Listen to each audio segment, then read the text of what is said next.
പുതിയ വീഡിയോയിലേക്ക് എല്ലാവർക്കും സ്വാഗതം. ഇന്ന് വളരെ ടേസ്റ്റിയായ നല്ലൊരു മുന്തിരി പുളിശ്ശേരിയുടെ റെസിപ്പി ഒന്ന് കാണാം. അതിനായി ഒരു പാനിലേക്ക് കുറച്ച് മുന്തിരി ഇട്ട് കൊടുക്കാം. ഇതൊന്ന് വെന്ത് കിട്ടാൻ വേണ്ടി അല്പം വെള്ളം ഒഴിച്ചു കൊടുക്കാം. 2-3 ചുവന്നുള്ളി ചെറുതായി അരിഞ്ഞത് ചേർക്കാം. എരിവിന് ആവശ്യമായിട്ടുള്ള പച്ചമുളകും കൂടെ ഒന്ന് ചേർത്ത് കൊടുക്കുന്നുണ്ട്. ആവശ്യത്തിന് ഉപ്പ്, അല്പം മഞ്ഞൾപ്പൊടി, മുളക് പൊടി, കുറച്ച് കറിവേപ്പില ചേർത്ത് മൂടി വെച്ചൊന്ന് വേവിച്ചെടുക്കാം. ഇനിയും ഇതിലേക്ക് വേണ്ട അരപ്പൊന്ന് റെഡിയാക്കി എടുക്കണം. അതിനായിട്ട് 1/2 കപ്പ് അളവിൽ തേങ്ങ എടുത്തിട്ടുണ്ട്.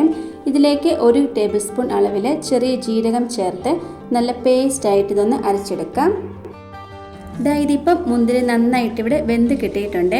ഒന്ന് മിക്സ് ആക്കിയതിന് ശേഷം തേങ്ങ അരച്ചെടുത്തത് ചേർത്ത് കൊടുക്കാം. ആ ഒരു ജാറ് കഴുകി കുറച്ച് വെള്ളം കൂടെ ഇതിലേക്ക് ചേർത്ത് കൊടുക്കുന്നുണ്ട്. ഇതിൻ്റെ കൂടെ തന്നെ 1 കപ്പ് അളവിൽ തൈര് ചേർത്ത് കൊടുക്കാം. എന്നിട്ട് ഇത് നന്നായിട്ടൊന്ന് മിക്സ് ആക്കിയതിന് ശേഷം ഒന്ന് മാറ്റി വെക്കാം. ഇനി ഇതിലേക്ക് കടുക് താളിച്ചു കൊടുക്കാം. അതിനായിട്ട് ഒരു പാനിലേക്ക് അല്പം വെളിച്ചെണ്ണ ഒഴിച്ചു കൊടുക്കാം.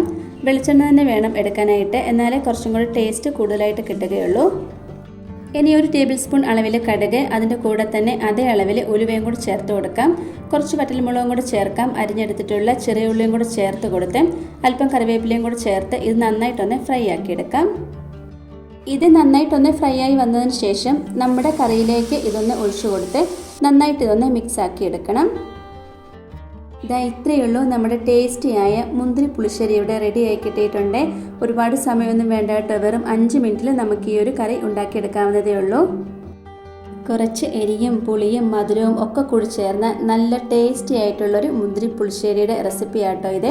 എല്ലാവരും ഇതുപോലെ ഒന്ന് ട്രൈ ചെയ്ത് നോക്കണേ. ഇന്നത്തെ നമ്മുടെ ഒരു സിമ്പിൾ റെസിപ്പി എല്ലാവർക്കും ഇഷ്ടമായി കാണുമെന്ന് വിചാരിക്കുന്നു. ഇഷ്ടമായിട്ടുണ്ടെങ്കിൽ ലൈക്കും കമൻറ്റും സബ്സ്ക്രൈബും ഒന്നും ചെയ്യാൻ മറന്നു പോരുതേ. അടുത്തൊരു വീഡിയോയിൽ കാണാം. Thank you.